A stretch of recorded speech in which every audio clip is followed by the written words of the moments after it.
Pemirsa, kejahatan, kecelakaan, bentrokan memang tidak dapat diprediksi dan dapat terjadi kapan saja. Namun terkadang penanganan terhadap kondisi darurat tersebut kadang terlambat hingga menimbulkan akibat yang parah. Bayangkan jika Anda berada di situasi ini. Terperangkap di antara tawuran warga. Bahkan 8 orang terkena anak panah dan peluru senapan angin. Warga juga menggunakan batu dan bom molotov. Seperti yang terjadi di Makassar, Sulawesi Selatan awal Februari lalu, di mana tawuran berlangsung hingga 3 jam. Apa yang akan Anda lakukan? Siapakah yang akan Anda kontak?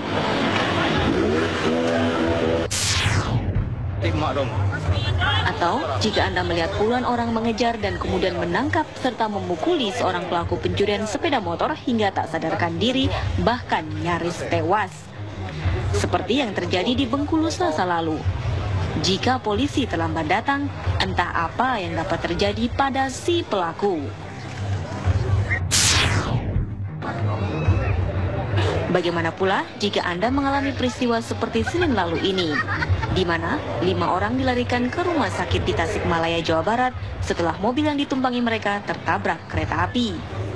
Hampir semua korban mengalami luka patah tulang. Hanya seorang guru dan balita yang berhasil keluar dari mobil sebelum kecelakaan itu terjadi. Peristiwa dan kondisi darurat dapat terjadi kapan saja di waktu-waktu yang tak terduga. Pada waktu itu, warga seringkali takut, panik, marah, dan bahkan bertindak di luar akal sehat. Bisa jadi, tidak banyak yang segera tergerak untuk menelepon layanan darurat.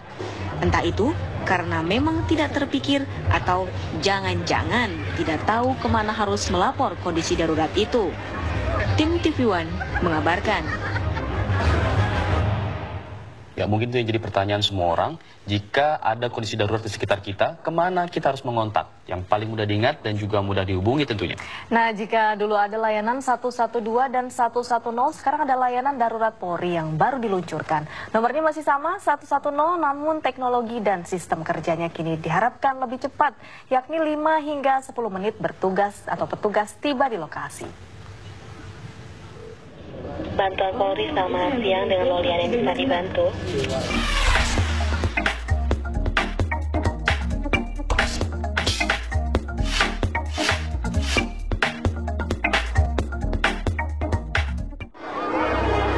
Kejadian-kejadian darurat bisa terjadi kapan saja dan di mana saja. Siapapun bisa mengalaminya. Apabila itu terjadi, tahukah warga kemana harus mengadu untuk mendapat layanan darurat? 112, 110 ya kalau nggak salah. Paling polisi doang sih ya. Nggak terlalu familiar ya.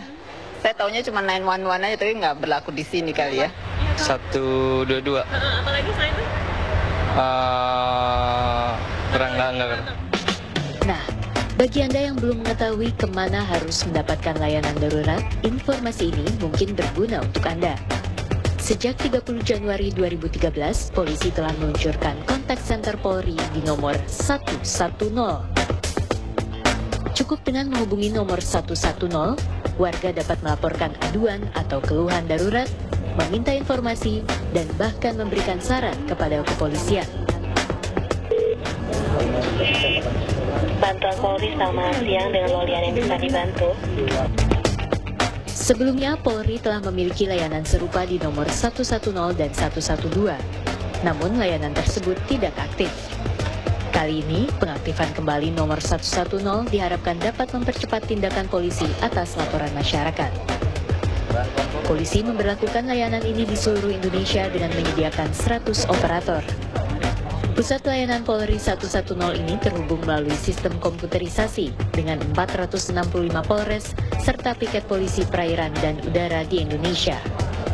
Segera setelah laporan masuk, laporan itu akan diklasifikasikan ke aduan atau saran, lalu akan diteruskan ke Polres. Kepala Badan Pemeliharaan Keamanan Polri, Komjen Pol Ugroseno mengatakan, target petugas untuk sampai di lokasi adalah 5 hingga 10 menit setelah ada laporan. Jadi diterima, kemudian dari sini langsung sudah kontak ke level 2 ada, tapi mereka langsung hubungan dengan Polres di seluruh Indonesia. Jadi ada kurang lebih 465 ya, termasuk kejahatan di perairan nanti. Jadi kalau di kapal masih bisa menggunakan HP, bisa kontak 110 emergency, masih kita layani. Jadi seperti 911 gitu Pak? Ya, mendekati seperti itu nantinya, iya. Kita memberdayakan para Kapolres untuk membina kesatuannya, untuk memberikan pelayanan cepat. Sudah dibantu dengan 110. Kalau Kapolres tidak care, ya saya lapor Kapolres, diganti saja Kapolresnya.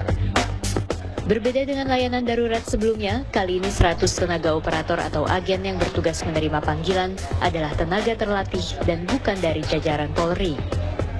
Dengan adanya tenaga profesional dan sistem yang terintegrasi, diharapkan layanan polisi tak hanya lebih cepat, namun juga lebih memuaskan masyarakat. Kelihatannya kalau dilayani oleh polisi banyak penyakit yang dulu bisa kambuh lagi. Teleponnya dipakai pacaran sama aparat, teleponnya digantung karena bosan diganggu, ya kan? Sistemnya juga belum dibikin yang terbaik. Nah, semua penyakit itu kita buang. Nah, yang terbaik kita sekarang kerjasama dengan Telkom. Mudah-mudahan ini yang terbaik bagi polisi sampai ke depan nantinya. Sejak pertama diluncurkan 30 Januari lalu, pusat layanan ini menerima 16.000 penelpon setiap harinya.